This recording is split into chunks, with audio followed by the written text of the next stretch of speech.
global food map would show no clear national boundaries. In overseas Chinese restaurants, you can find people from all over the world speaking in unchanged hometown accents. Every grain of rice and salt holds a story. Every bowl of noodle soup contains deep emotion. Chinese restaurants scattered across the world are an extension of locality and the global convergence. They lead us to ask, where do we come from?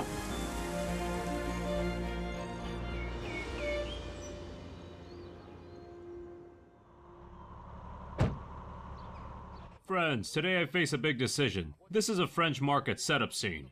I made a new ad for our noodles, rare in France. I got my mother-in-law a food truck and nearly found work. This is a tale of culinary adventure. This food truck that drives the Paris streets has many enthusiastic fans on social media. Open the window, and it becomes a noodle stall. The spot is pretty good. It's not bad. Little Guoguo and his mother-in-law have wowed French food lovers with their knife-cut noodles. The noodles are almost ready. Coming right up. Noodle. It's good. No. I like it. It's raw. Oh, she Yes, ate it is. I was That's going to cook alright. it. It was raw. It's I need to cook fine, it don't before you can worry. eat it. I told you, it's all right. It's no fine, problem. right? You can eat it no raw. problem. 2 years ago, by chance they started selling noodles from a street stall and shot to fame overnight. Today, at this international food market in central Paris, theirs was the only Chinese food stall invited. Do, Dou, xiao, xiao, mian. mian, dou, xiao, mian. She can say it. I'm the kind of influencer you need to book in advance. 4 years ago, Sun Xianglen, a chef for half a lifetime, arrived in France, joining her daughter's family. That's how the adventure began. Authentic Shanxi knife-cut noodles. They immediately went viral. Today's the first day we set up the stall. We designed a Chinese-style background. If I had a food truck, my mother-in-law wouldn't have to bear with the wind and sun. After 4 months, a knife-cut noodle stall is finally hitting the road today. Paris, little Gogo! Mother-in-law. How does it taste? Delicious! Come to Paris for authentic Shanxi Dazhong knife-cut noodles. As the mobile noodle stall built up a following, little Guoguo opened a Chinese restaurant in Paris.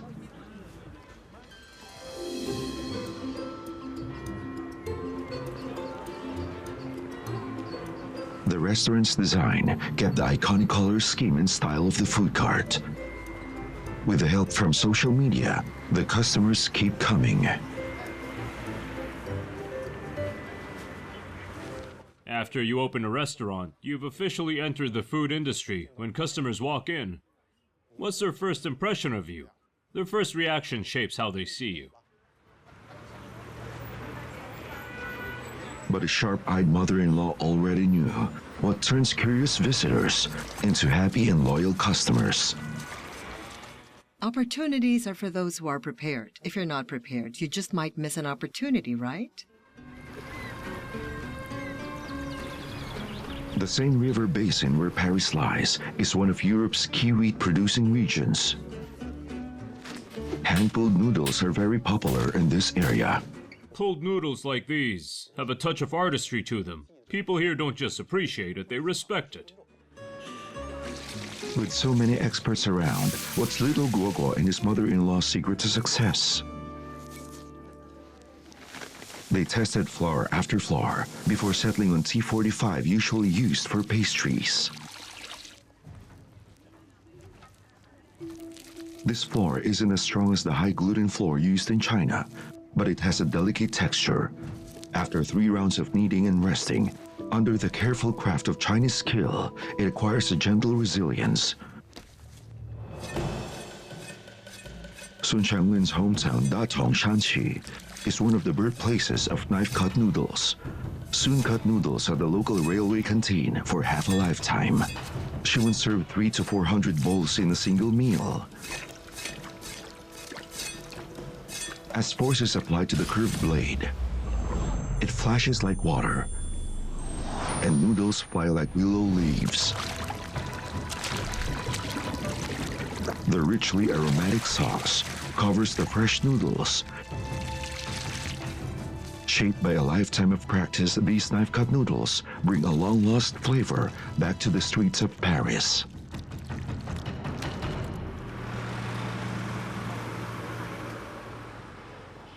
Their fourth branch recently opened near Galeries Lafayette. Bringing knife-cut noodles into the heart of fashion meant tackling a host of tough challenges. How was everything? Good, All right, thank all right. you. Come again. Bye-bye. Take care. Bye-bye. Will fashion-conscious, white-collar workers accept the rich, salty taste? Most of my friends who cook Chinese food say you can't be too stubborn. People often have low-fat meals at lunch, especially around a restaurant. What if nobody buys the greasy, clumsy-looking noodles? How can I change them? You want me to make a French version?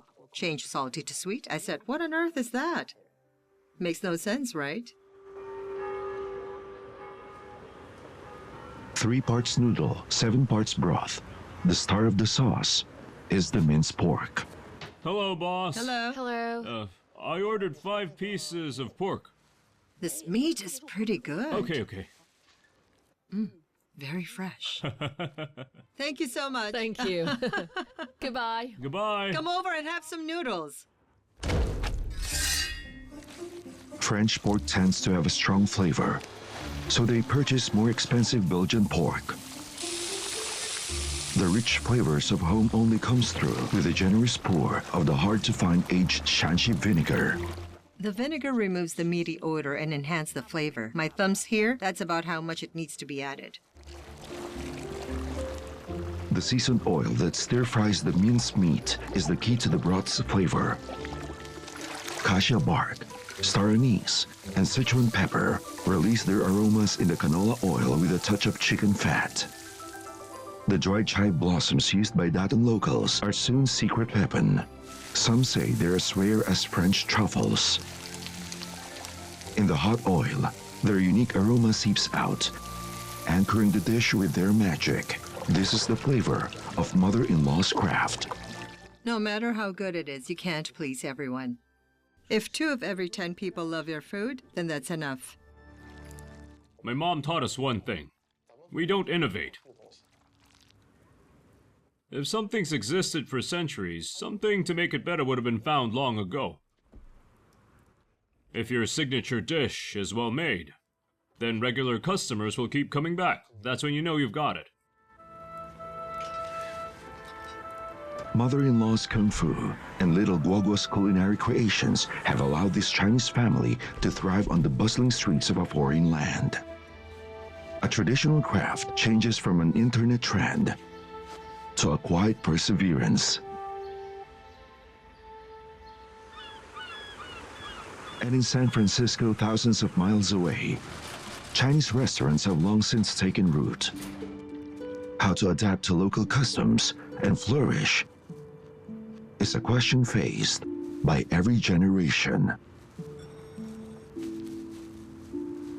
I'm from Shanghai.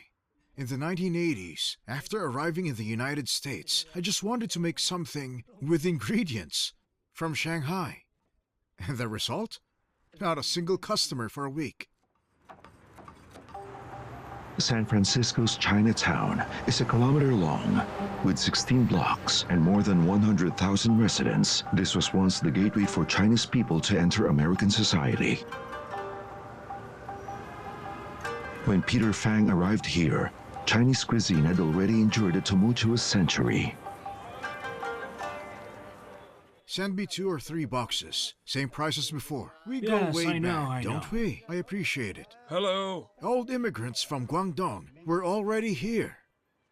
When I arrived, 90% of the restaurants in Chinatown were Cantonese.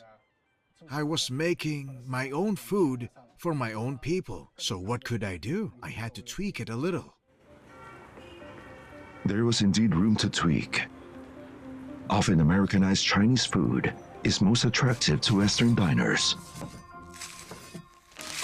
They use Chinese stir-frying to quickly prepare dishes with thick sweet and sour sauce. Delicious and convenient. It's a Western fast food favorite. Chinese American food. To American people, if you can appeal to their taste, you've made it. However, I discovered I have the taste of Shanghai. My heart and my purpose remain unchanged. Not following the path of American Chinese food, he had to find his own way to adapt. Where are you from? I'm from everywhere. Italy and Sudan. Italy and Sudan, okay. Have you been here before? First time. Hot and sour soup also with tofu. Okay. Get some wontons ready. Make some wontons. Come on, hurry up. Okay, got it. Shanghai-style wontons are the signature dish at Peter Fang's restaurant. Wontons are allowed across almost all of China, but here they found it very difficult to adapt. You wouldn't believe it, but even the Cantonese here didn't appreciate it. In those days, Peter tried a variety of Shanghai-style wontons, but none were well received. Locals have long felt that the filling of Chinese foods are suspicious, especially in soupy dishes. But I didn't give up. I know I had to try. So then I started using peas in my wontons.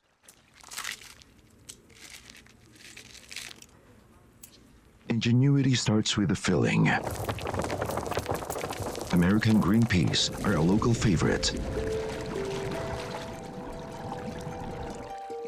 Combined with zucchini, they gave the exotic wontons a new soul.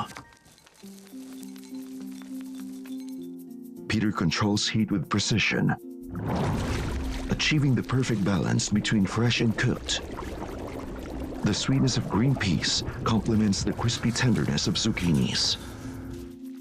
Spicy garlic eggplant give the dish a familiar sweet and sour taste, making the unusual mixed wontons into a golden key to the world of dining in this foreign land. With just one bite, it's so fresh. That's the common point. Everyone loves it fresh and juicy.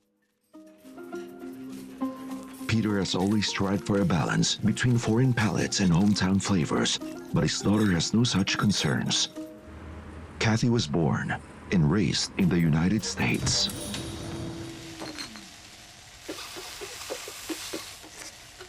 She inherited her father's culinary talent, but Kathy learned to cook Western cuisine. She wanted to open a Western restaurant, but her father disagreed. My dad rarely eats Western food nowadays. Her father backed Kathy's business outside Chinatown, a branch of his restaurant.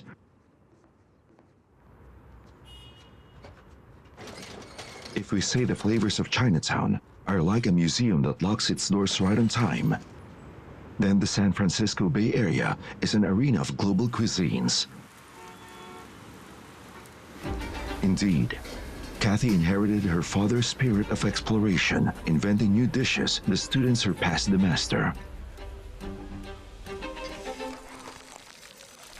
Squirrel-type halibut. Peter's original intention was to recreate the classic sushi dish with a fish from local oceans and ketchup to enhance its sweet and sour flavor and appeal to American tastes. It's like the sweet and sour pork locals enjoy. It's not Shanghai sweet and sour rib sauce, so it's a nice surprise. But it's not enough. Kathy uses fresh curry leaves and spices to create a rich and flavorful curry sauce. To Kathy, it felt like a journey outward, but really she was finding her way back to Chinese savoriness. I've always been trying to find ways to reform. The daughter doesn't mind others calling her dishes new American-style Chinese cuisine, but her father does. Well, I kept saying I always supported her, but in my heart, there is always a sense of fear. I'm afraid she'll go too far. 2 generations running family-owned Chinese restaurants led to subtle differences. But Chinese people always find common ground in love and family. When I was young, I never went to an amusement park. He just took me to the market. Time has passed, and today Chinese cuisine is moving beyond the need to please and is beginning to lead foreign palates instead. One of those flavors is the most prized in Chinese cuisine: savory. How about using this to cook soup? It's savory. I didn't grow up with a word for it. When I tried to explain it to foreigners, there was no way to explain it in English. Local portobellos are known as vegetarian steak. Western cooking favors high-heat frying and roasting. Kathy, however, brings out their true character with a low-temperature oil bath, sealing in their essence. Meanwhile, Peter uses a pot of master stock to express the very soul of Chinese cooking. Shiitake and winter mushrooms, patiently revived overnight, now stretch and loosen in the boiling water.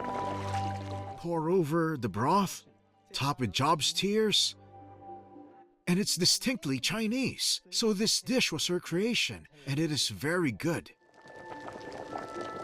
Cooking for half an hour releases rich guanylate and glutamate, and the savory aroma blooms. Both Chinese people and a lot of foreigners like it. Paired with tender Job's tears, father and daughter's vision of Chinese cuisine meets in harmony. To Kathy, the mix of flavors feels like a party of savoriness. However, Peter remains adamant that it's more like the aroma of tea that Chinese people know well.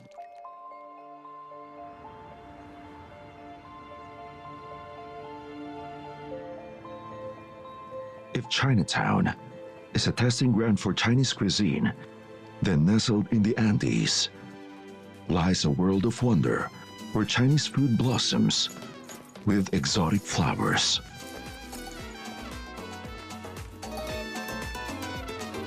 Lima, the capital of Peru. There are even more Chinese restaurants here than local ones.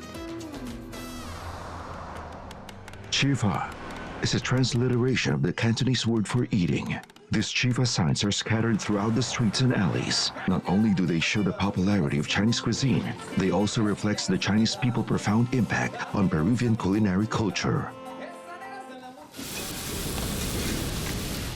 Fried rice, fried noodles, bamboo chicken, wontons. These are common Chinese home-cooked dishes. They are even featured on Peruvian stamps as representatives of local food.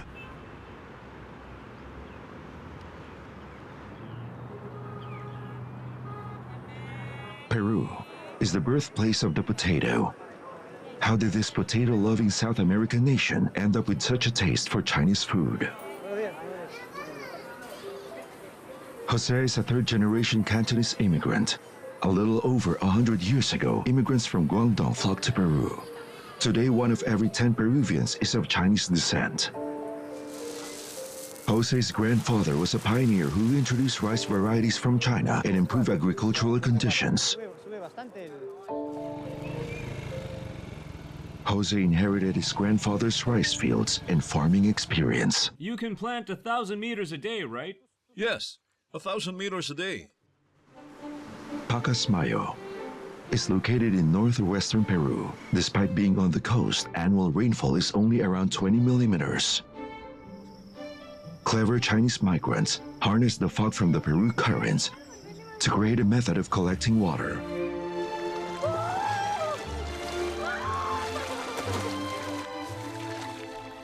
This dry land, once jokingly described as too far even for the thunder god by Cantonese migrants, after generations of hard work, is now full of vitality. It is now Peru's largest rice-producing region.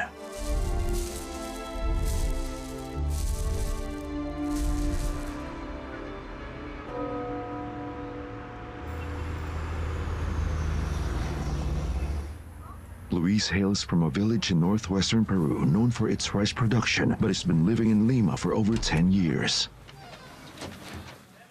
Hey, Luis. He once learned the art of stir-frying from a Cantonese chef, and with his skill, he was promoted to head chef. This Chi-Fi restaurant is run by Peruvians, but it captures the very essence of Chinese stir-fry. During peak dining hours, dozens of fried rice dishes sizzle in the flames. Every move Chef Luis makes is guided by the precision of standardized techniques, unlocking the secret to fast Chinese cooking. Precise procedure is most important in fried rice. We pre-weigh every day and set the cooking time to ensure each portion achieves the same standard. Overnight, rice is pre-portioned, and ingredients are precisely weighed. This is Luis's devotion to Chinese cuisine. In every stir-fry, each spoon of oil is transformed through his touch into a perfect equation. Chicken dances in hot oil for 1 minute. Egg flips in the wok for just 4 seconds. Chinese stir-frying, passed down for millennia, hinges on the perfect dance between flame and ingredients. In the hands of foreign chef, every grain of rice is bathed in fragrant oil, soaking up flavor, and in the end, buzzed with brilliant flavor and aroma.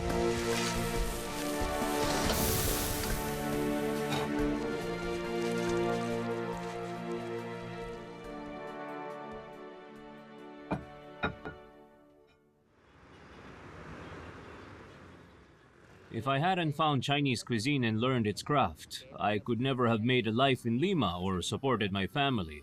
I'm deeply grateful. Today's Peru is a unique land of rice on the South American continent. From ingredients to different culinary techniques, Chinese cuisine has changed from foreign guest to local staple.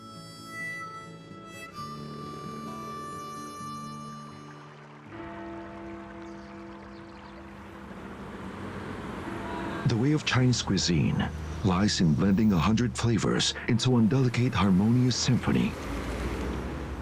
But overseas, perhaps due to differences in culinary culture, Chinese cuisine is often considered very complicated. In the United Kingdom, many people came to know Ching Ho Wang through television. Since 2005, Ching Ho Wang has been known for her quick, no-fuss cooking, hosting a string of Chinese food shows across multiple networks and other platforms. Maybe in some way, I helped someone make the Chinese food experience easier.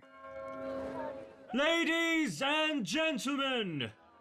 The annual Farnham Food Festival dates back to the Middle Ages. This year, for the first time, it featured Chinese cuisine with Ching Ho Wang as a special guest.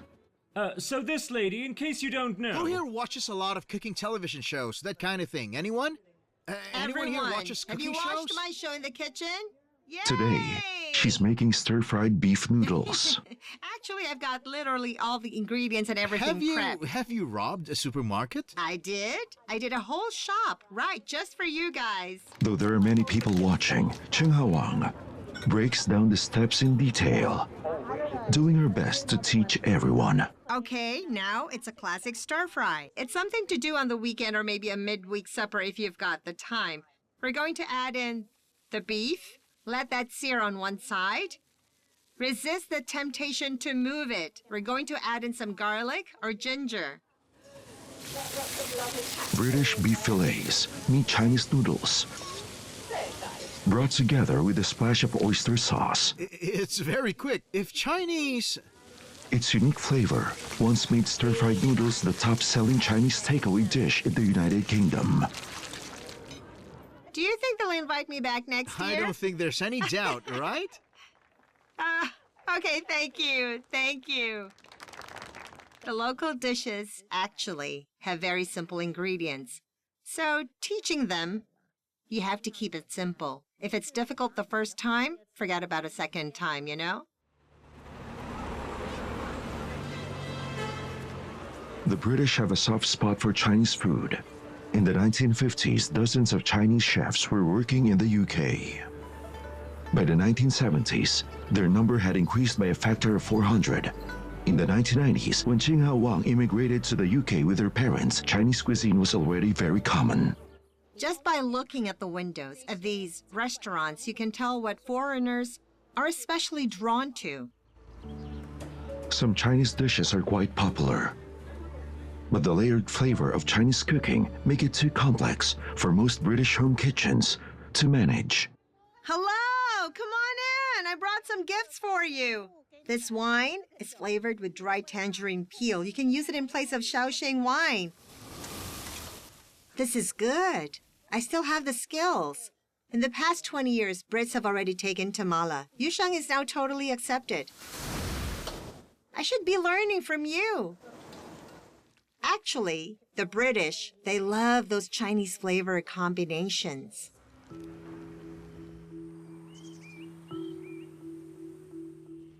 This main course, from Qinghao Wang's recipe book, is one she's most confident in. Perhaps you will find it familiar. Give the chicken a dip in boiling water, then simmer over low heat. A spoonful of local British peanut butter replaces sesame paste, giving these wide noodles a British twist. Sichuan-style chili oil is the soul of this dish.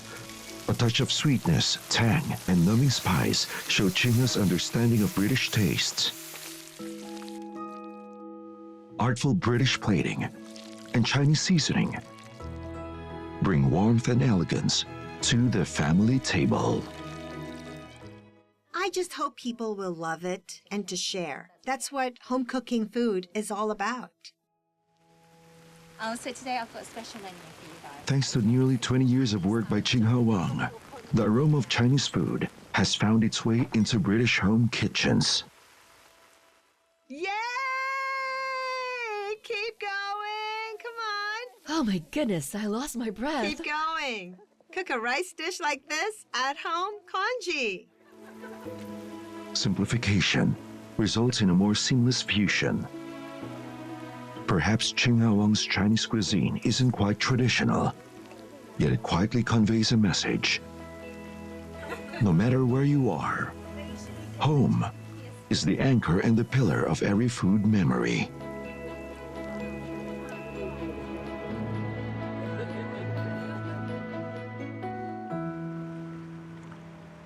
In Southeast Asia, a special cuisine was born by chance in family kitchens. The rich aroma of tropical spices, brewing a unique charm.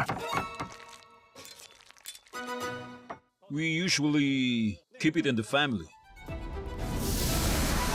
Mysterious as it is, the cooking and flavors still carry the imprint of Chinese cuisine. This is Nyonya cuisine. Grandma used to make it at home. I learned to make it with them. Chinese cuisine abroad tells a story of homesickness in foreign lands.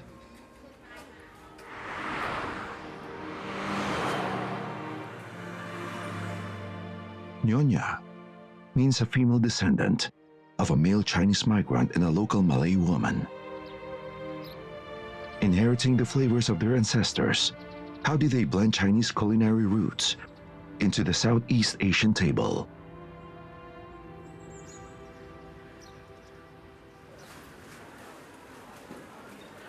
Amy, aged 81 this year, is a fourth-generation Nyonya.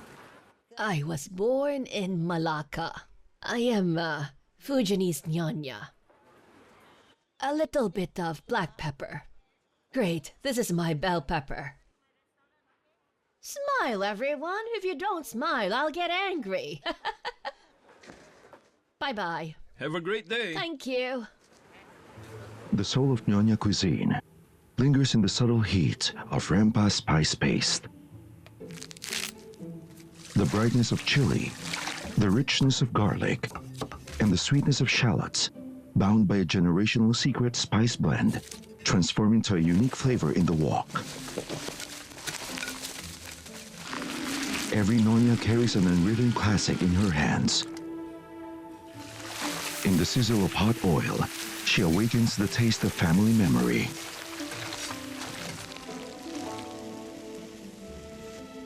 Fry it slowly until it's thick and crispy. So at least you fry about 3 hours. Oil splashes and sizzles. 3 hours of hard work finally pays off. The essence of the spices is gently awakened by the oil, and awaits an encounter with ingredients from mountains and seas. Nyonya chicken curry. The Nyonya dishes before us are quite different from Chinese cuisine. Unfamiliar yet familiar, what kind of wisdom and aesthetics of Chinese dining does it still carry?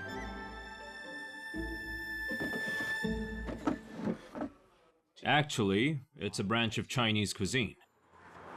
Paul is a Malaysian of Chinese descent. He has lived in Malacca since childhood, an environment filled with Nyonya culture.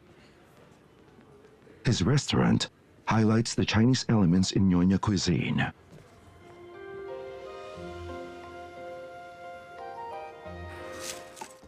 I'm familiar with Chaoshen salted vegetable fish soup and salted vegetable chicken soup. Nyonya salted vegetable duck soup is a derivative of Chaozhou cuisine. Tofu is added to the kueh pie tea, giving the filling a very Chinese element.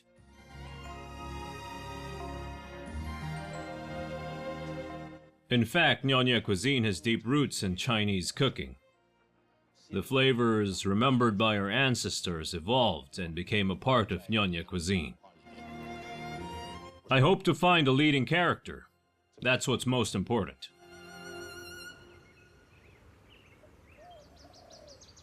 On the world map of spices, Southeast Asia shines brightly, with Indonesia standing out most of all. Paul's purpose is to find the most mysterious spice in Nyonya cuisine, kluwak. Indonesia's kluwak are nuts on the panji tree. Their shape is like a clam. They fall to the ground after 3 to 5 months and they're usually gathered from the ground. You check the shells for cracks like these. Do you see these?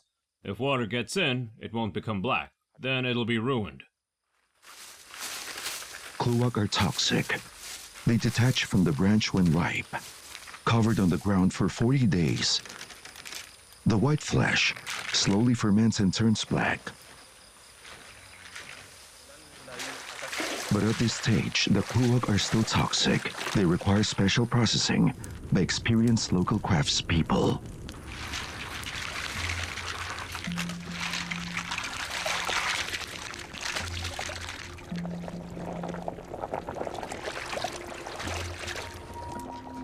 The usual method is to boil them for 4 to 6 hours, then bury them in volcanic ash for about 40 days. The fermentation process is very close to Chinese tradition. It's similar to doubanjiang. It develops a deep, fragrant aroma of wine or fermentation. If you rub it gently, its oil comes out. The oil gives off a slight smell of fermentation. A fermented aroma. With hints of fermentation in wine, early Chinese immigrants used kluwak to recall the tang of Chinese vinegar. Kluwak have been passed down through generation in Nyonya cuisine.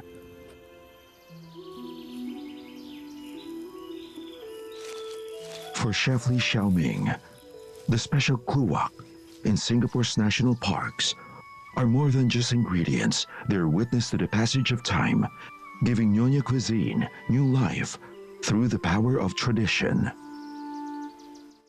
When I'm on my deathbed, if I could taste kluwak, I would be very happy. That's how much I love it. Singapore, a crossroads of Asian cuisine. Singapore is like a collection. These different dishes are what makes Singaporean cuisine. In this immigrant country, Chinese people make up over 70% of the population. How the culture and flavors of China changed into that Nyonya flavor that it is today, I've been thinking about this for the past few years. Li Xiaoming has been running a restaurant for over 10 years, winning the hearts of the younger generation with innovative Nyonya dishes and numerous prestigious international culinary awards. When Nyonya cuisine is too traditional, not too many people like it. That's why our Nyonya restaurant should be cool enough. Kluwak is a specialty of Li Xiaoming's restaurant. He even named one of the shops Kluwak.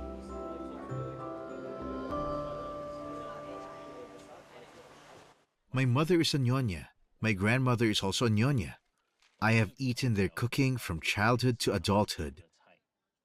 I smelled those flavors every time I got home. I have this memory of them.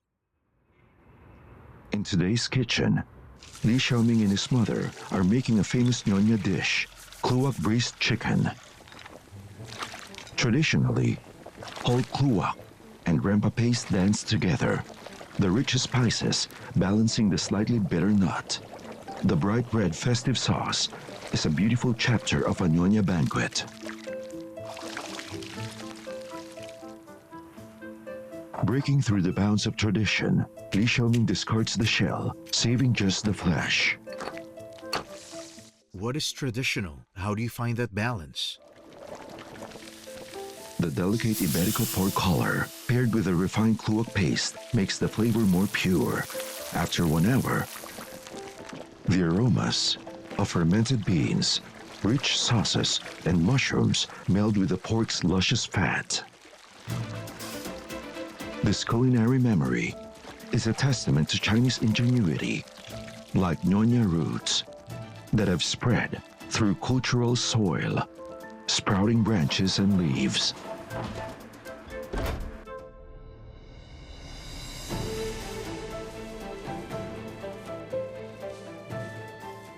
We really need to go to China and see another region to have a deeper understanding of the reason why we have these Nyonya dishes.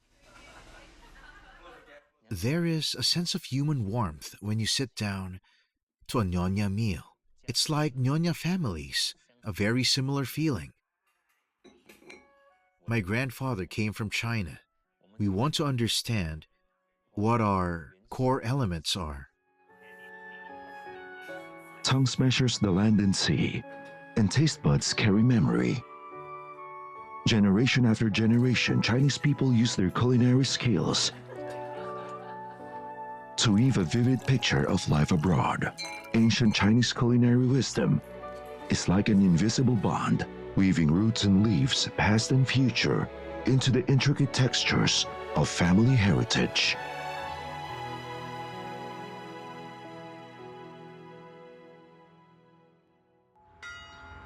From a corner of the earth to the entire world.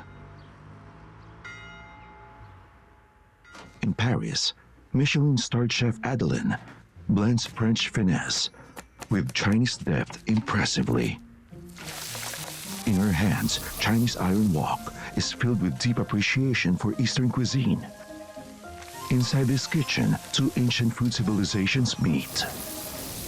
The Sichuan-style eggplant is full of joyful memories from my travels in Sichuan. Thus, my love for Sichuan peppercorns shines.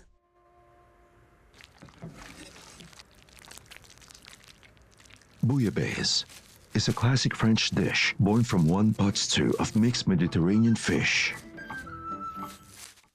French stews, as you know, take a long time to cook. Chinese stir-fries only take 5 minutes. The wok heats instantly, whoosh! This to me is a fusion of Chinese and French flavors. A meeting point of two distinct culinary traditions, each with its own deep history and unique character. It's a mix of two cultures, not a blend.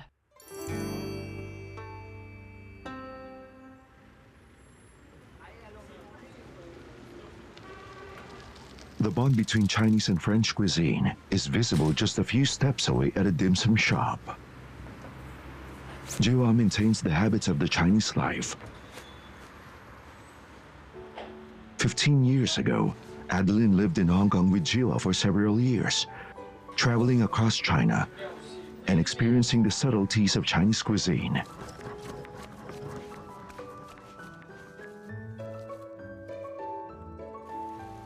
Jiwa enjoys drinking tea. He pairs each dish with different teas from China. So their shop is called Yang Cha Drink Tea. The most important thing is the ingredients. Their flavor is brought out and the tea complements it. Western meals are commonly paired with wine. Tea pairing with meals injects a whole new soul. China's cultural space is relatively large. There's a kind of distance, but also a sense of closeness.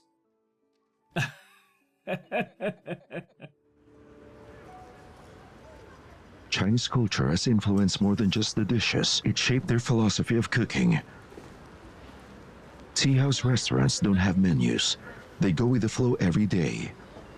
Whatever is fresh and in season at the market becomes their ingredients. I want some vegetables. Okay, go ahead. Techniques come easily, and innovation happens on the fly. Tonight there's a big banquet booking, and the small kitchen has to deliver a feast. The first group of guests will arrive by 7:30 p.m. You can arrange the cups. Okay, the fourth dish is foie gras.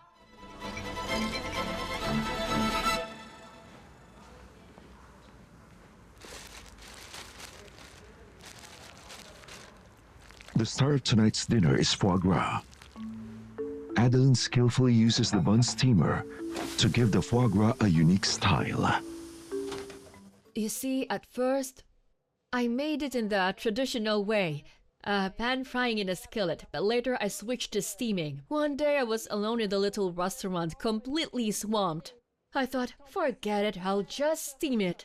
And it turned out great, I can't believe it. I've done it that way ever since.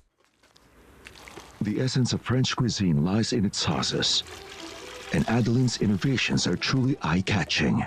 In Shanghai, I had the unforgettable experience of tasting crab roe xiaolongbao. And then to complement the meal, I sipped on a cup of warm yellow rice wine. After the meal, I was totally satisfied. There's nothing like it in France, so I tried to create a similar sauce. Wadia wine stands in for French cooking wine. Ginger slices spark the aroma, and the richness of cream and butter melts into the silkiness of cornstarch. Now I will start to thicken the sauce. A touch of soy sauce lifts the flavor, adding vitality to this French-Chinese fusion Shaoxing wine white sauce. Adeline also skillfully uses Chinese black vinegar sauce. I simmered Chanjiang vinegar slowly for a long time, a full 2 hours. Add cinnamon, spices, and Chinese rock sugar. And this is the result. I always drizzle a few drops on the foie gras. I like it that way. Serving foie gras with 2 sauces surprisingly echoes the flavor of crab roe.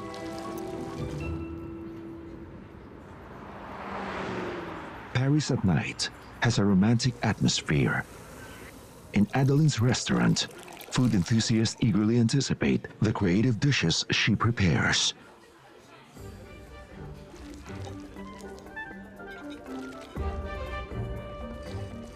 Familiar ingredients with unfamiliar tastes.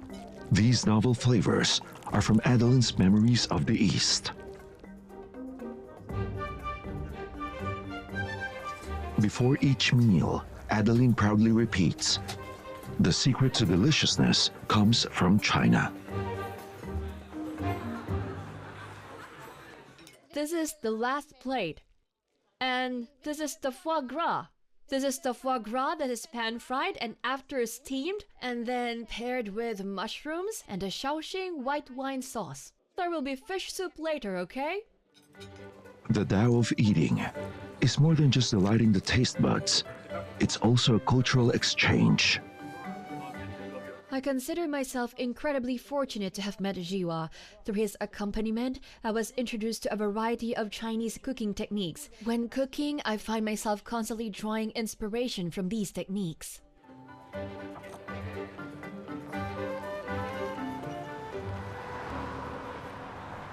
I want Sichuan-style cuisine. I crave intense spicy flavors. Tofu, vegetables, mushrooms. Did you order rice noodles? Yes, I already did. Adeline and Jiwa have harmony and diversity, expressing deep affection across different regions. East and West join together, a balance of flavors on the tongue. The journey of Chinese cuisine never stops.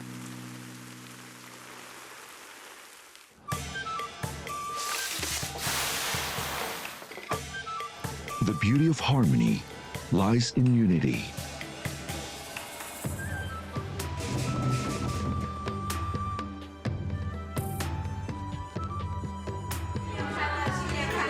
On New Year's Eve night, kitchens in foreign lands filled with flavors of home.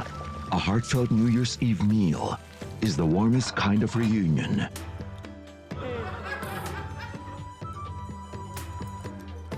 In the first Lunar New Year after Spring Festival was listed as intangible cultural heritage, these distant celebrations turn Chinese wisdom into a celebration shared across the world.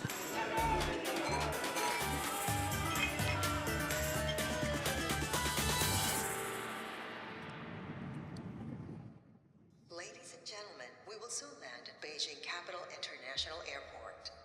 It's 5:30 in the morning. We just arrived. Let's go together and see what there is. This is crazy. There's so many things that I love, but I'll give it a go.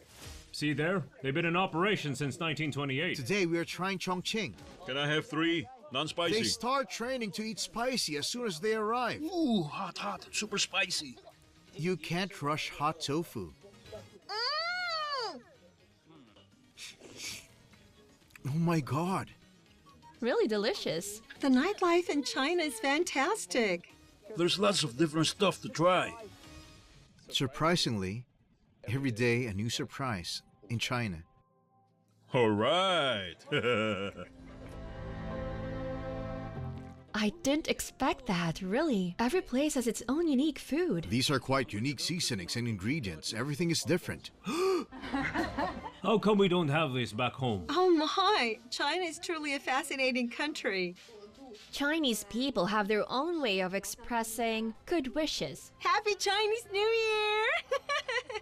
On New Year's Eve, every family member gathers together. Tang Yuan is a classic food for Lantern Festival. My first ever dumplings that I made by myself. Chinese people have a saying, eat well, drink well. Welcome to China!